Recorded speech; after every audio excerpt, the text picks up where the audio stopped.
everybody. Hi, everybody. Can you all see and hear me?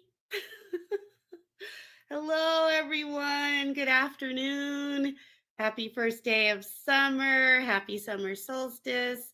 Blessed be. Hi, Banshee, Tony, Jennifer, S. Hardum, L or Ellie. I hope I said that right. I'm so happy to be with you guys today.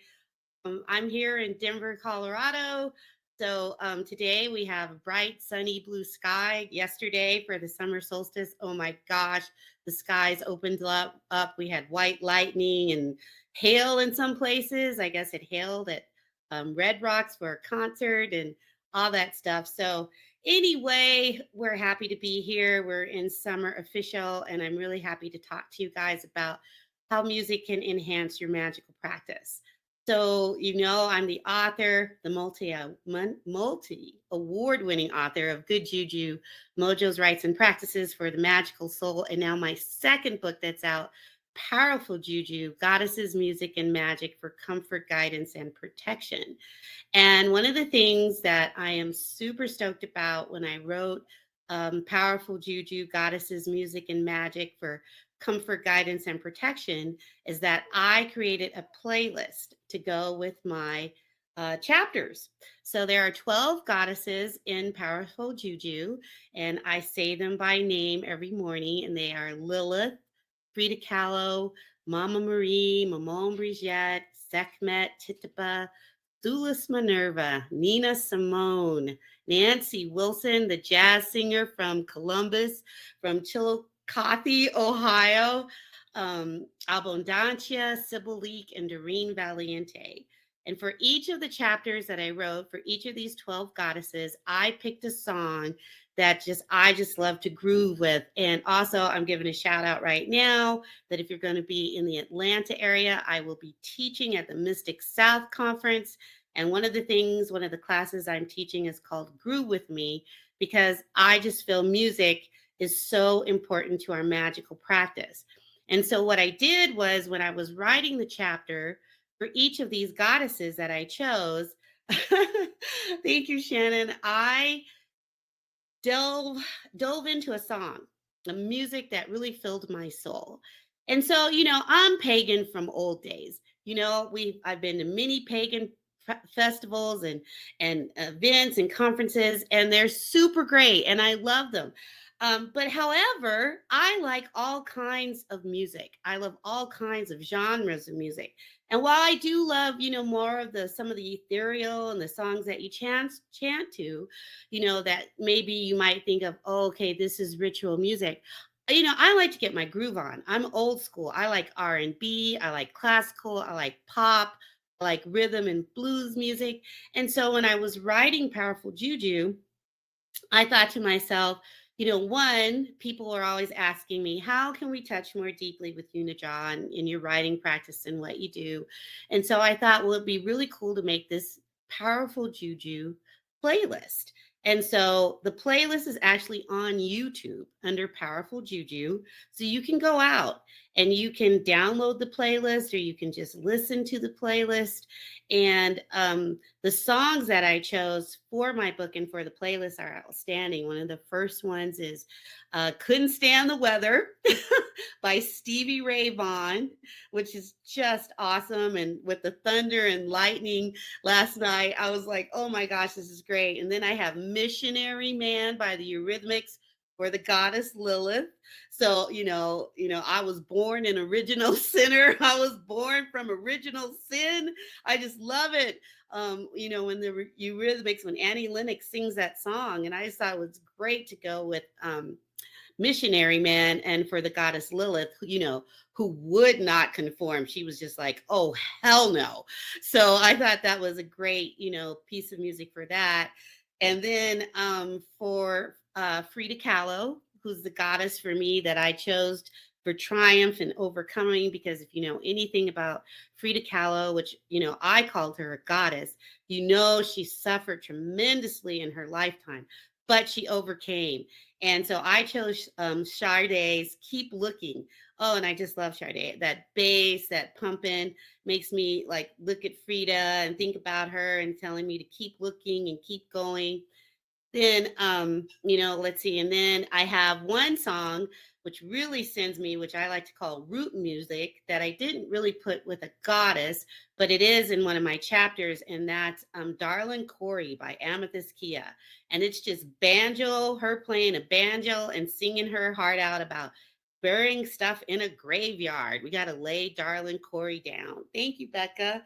And so that was really cool. And then for Sulis Minerva, oh my gosh. So this was super cool. Sulis Minerva, I actually went to Sulis, to the goddess Sulis temple in London. And we were down there and in the temple and the water. But for her, I chose Janis Joplin, Ball and Chain, just about her singing like the water coming down. And for her, um, I actually, everybody's song, all the songs I chose, you can find them on the playlist, but for Sulis Minerva's song with Janis Joplin, I actually asked people to go out to the Monterey Jazz pop video and watch Janis Joplin sing that song. You can see, dig a hole. Yeah.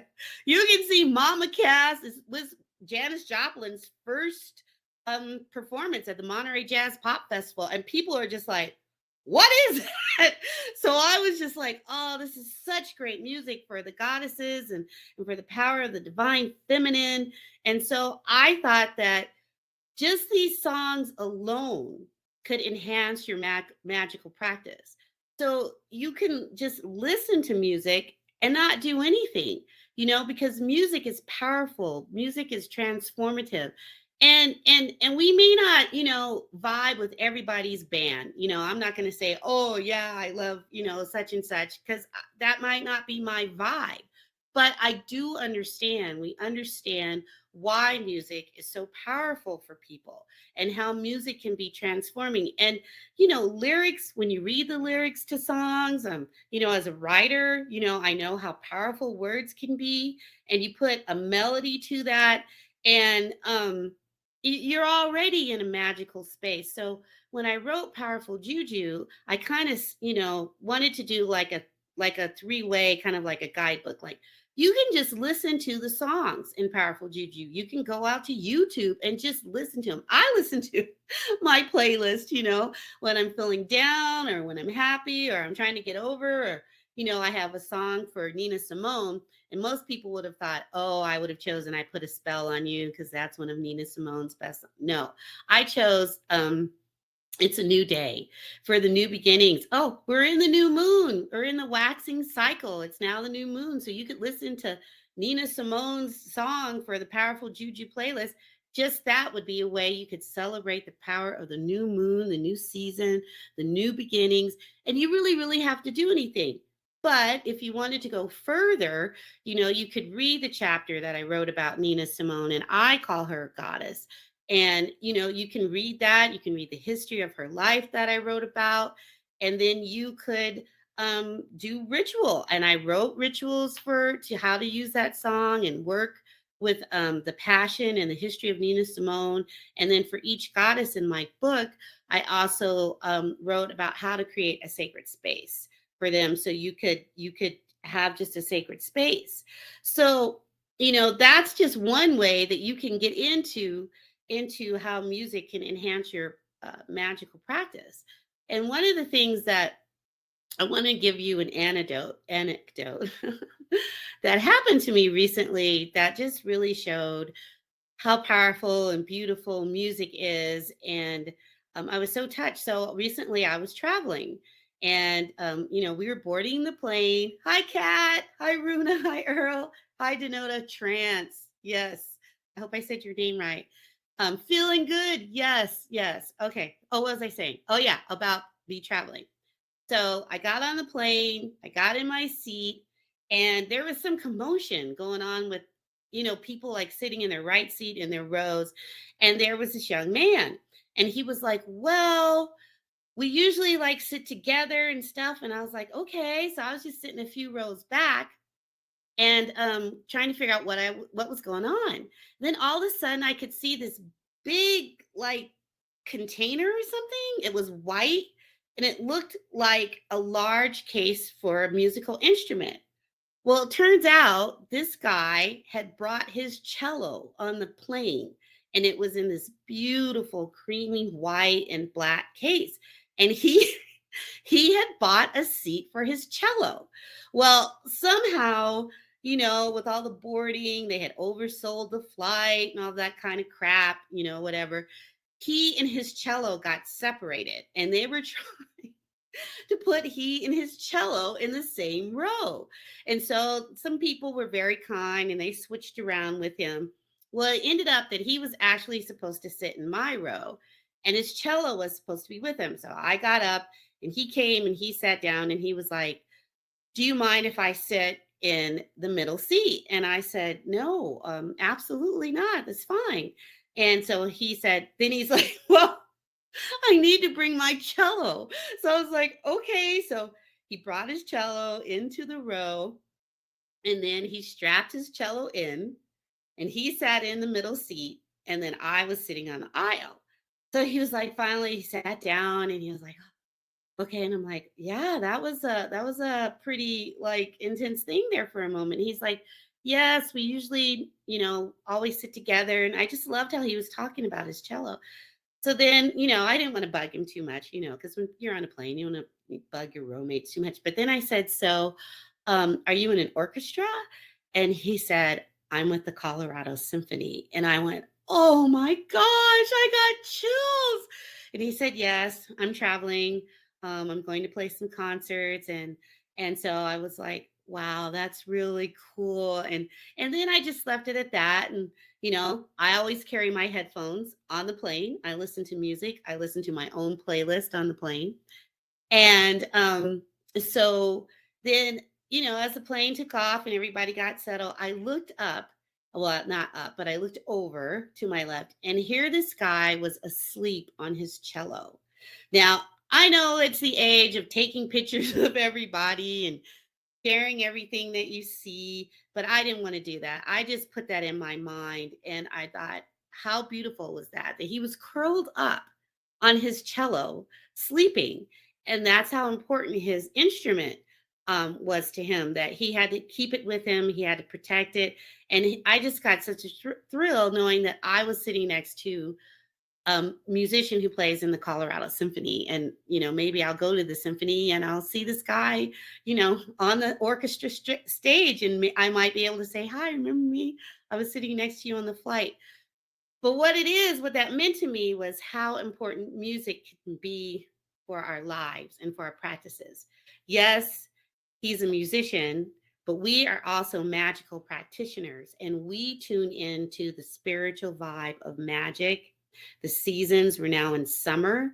If you follow me on Instagram, I was just saying I got logged out of my Instagram account and that was a nightmare.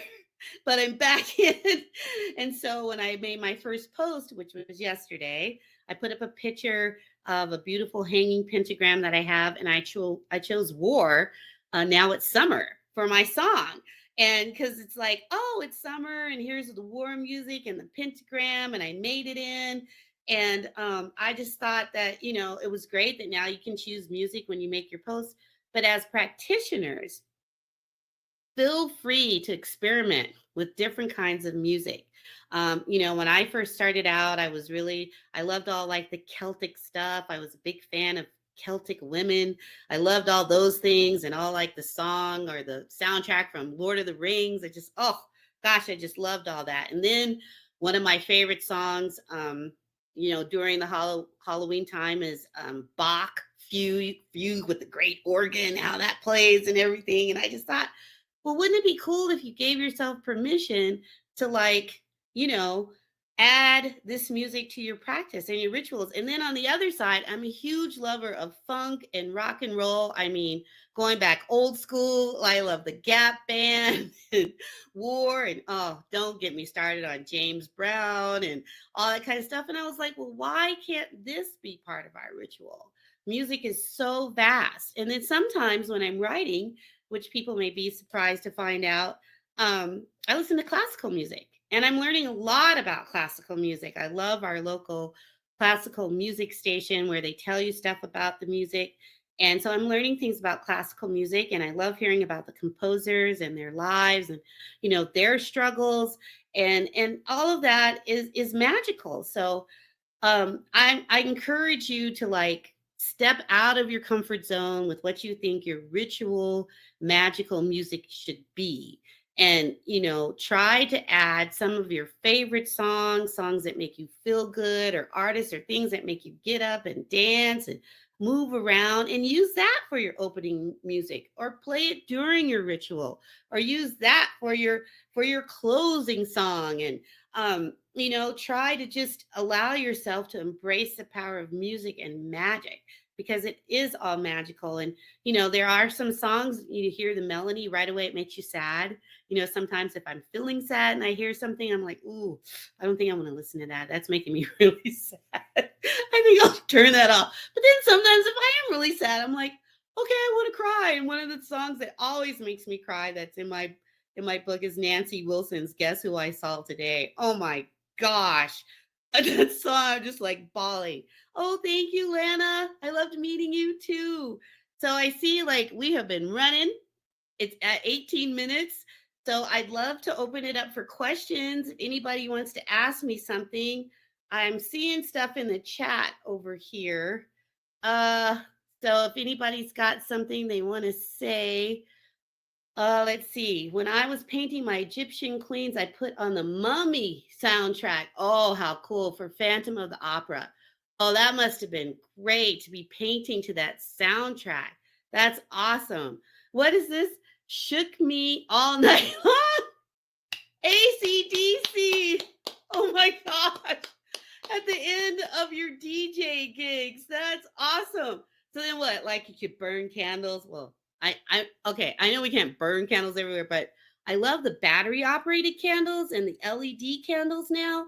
Now you can like take your candles anywhere. I'm sorry, I said anywhere, and you can light those candles and put those on.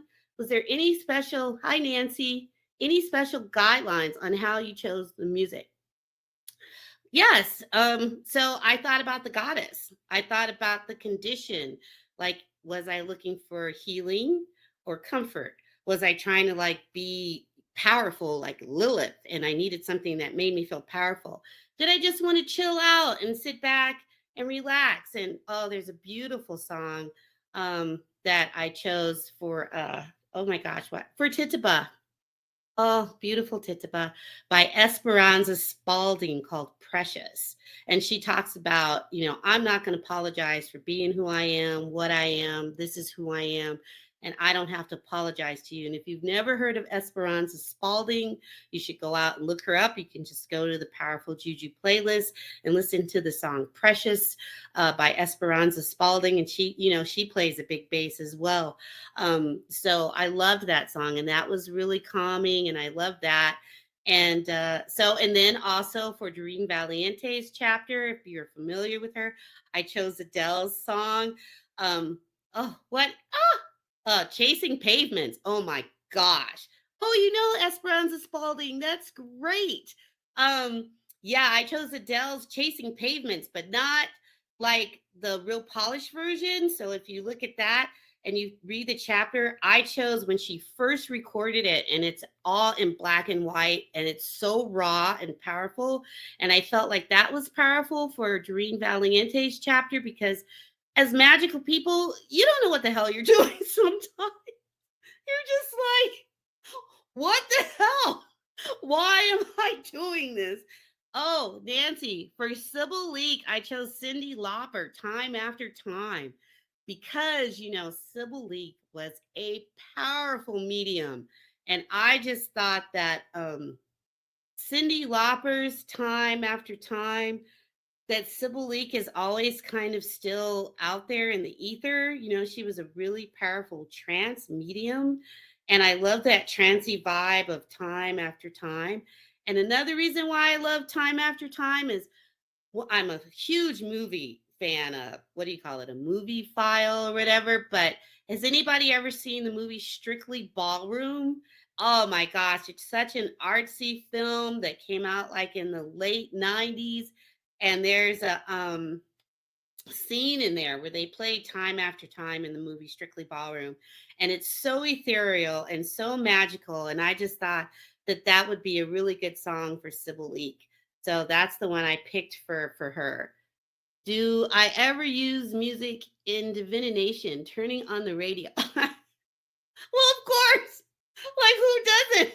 Until in like commercials, like you're thinking about something and then you hear them say exactly what you were thinking about. Or in the movie, oh, Suspiria. Oh my gosh, that movie was so intense. I'm like, okay, I watched it. It was good for me. What's that? I can't remember her name. The woman, she like freaks me out. I'm losing her name, but I did see Suspiria. Yeah, that was something. Turn, turn, turn by the Birds. Oh, that's a beautiful song. I love that. I love that. Oh, and somehow I'm getting this vibe. Llewellyn's in Minnesota. We know who came from Minnesota. You cannot talk about magic without talking about Prince, with the rain and purple rain, because Philip, you said Yaruma Kiss the Rain, and I haven't heard of that, but Purple Rain, it made me think of Prince and Purple Rain. That's a really good. And one of my other favorite songs by Prince is Erotic City, if anybody knows what that. I mean, you got to use music for love too. It's not always just about casting a spell or I mean, what about, when you're trying to be sexy and you want to like get some love juju going? I mean, oh my gosh, there's so many people that you can listen to. Prince is one of our favorites, and oh, he's a god in Detroit, let alone in Minnesota. That's right. I mean, there's always so many songs. Some of my, what was I listening to the other day that was really good? Oh, Keith Sweat, old music. Oh my gosh, now we're really going back. Doves Cry. Yes, that would make you cry. That's a powerful one. How did I select each goddess figure? Well, thank you, Llewellyn. I just thought about women. I wanted to bring the goddess vibe into contemporary time. So some of the goddesses that I chose, they were already listed as goddesses. You can look them up in mythology and they say goddess. But to me, when I thought about the goddess, I thought about the power of divine feminine. And I wanted to choose women who actually lived and breathed on the earth plane. And so if they lived and breathed on the earth, I felt that it was okay to like write about them because they were examples, and we all need examples. We all need inspiration to follow. And I chose, how can you not be inspired by Nina Simone or Frida Kahlo or Nancy Wilson from Ohio? How can you not like find help in their lives? It's one thing, I mean, it's cool because you can work with mythology and you can work with folklore, and there's folkloric goddesses in there too. But what about people who are like, you could actually see like their struggles, and and I loved having Black women in my book too: Nina Simone, Nancy Wilson, Tituba, the Black Witch of Salem, to celebrate their divine femininity and their power, and Amethyst Kia, who's like, she's brand new. She's on the she was just up for a Grammy. If you don't know anything about Amethyst Kia, you should look her up. She's out there creating new music, and I follow her on Instagram, and I got to see her in concert. So that's really was one of my inspirations. I saw Amethyst Kia play her song "Darling Corey" on the stage here in Denver at Swallow Hill Music Hall, and it just sent me. And so that's good to like also follow new people. My son, I always talk about my son. He's a musician as well, and he helped me. Oh, Eartha Kitt, Stephanie. Yes, indeed. Eartha Kitt, absolutely. And my son helps me learn like some like electronica music. So I listen to the Chill Station, Boris Blinn. I love Thievery Corporation. So those are good songs. Santana. Oh, and Bowie. Oh, yes. Yes. That those are all great songs. Bowie was magical. He was, what do you want to say? Out of his no, a legend in his own time. Yes, most definitely. So I mean, there's so many musicians and people out there that you can use, and just open your mind and pick a song and like sit with it, or just light a candle. Or if you're like a real heavy practitioner, there's some really cool songs out there like Like I keep going back to Bach. What is it? Fugue in D. That sound. I just love that. That's so magical, and so I love that. What I consider putting out an accompanying document, my play. Oh, I just have to say, get powerful juju is everything I'm telling you is in that book. So, All at Last by Ella Fitzgerald. Oh, yes, most definitely. I do love some big band music. Oh my gosh, I love the big bands. I love swing music. Oh, and then I love Zydeco music. So, if you go to New Orleans, if you don't know anything about Zydeco music, you should definitely look up Zydeco music. And one of my favorites, which I wrote about in Good Juju, is Chubby Carrier. Oh my gosh, that music is just like when I saw all these Black people swinging and dancing and the washboards going, because they did tell you in Powerful Juju, my ancestral line hails from West Virginia. So I always feel like I got this little root music thing in me where I'm sitting on the porch with a corn cob pie. I got the spoons playing. But so, music is just vast, and you can do whatever you want with it. And so just have fun. Have fun, put on your favorite songs. If you want to learn some magical practices, get powerful juju. And you can find me on Instagram now that I'm back. Yes. So I'm really hanging out on Instagram. My public Facebook page is open. My Llewellyn author page is good. And I hope to see if any of you are in Atlanta for Mystic South. Stephanie, I will see you at Mystic South. And Kat, I'll see you at Mystic South. And thank you, Llewellyn. I think we're right at time. Yep, 29 minutes. So I'll just wait for Anna to come on. And thank you, everybody. I wish you all a blessed, happy summer. Stay cool, have some good fun, and take care of yourselves and be well. And thank you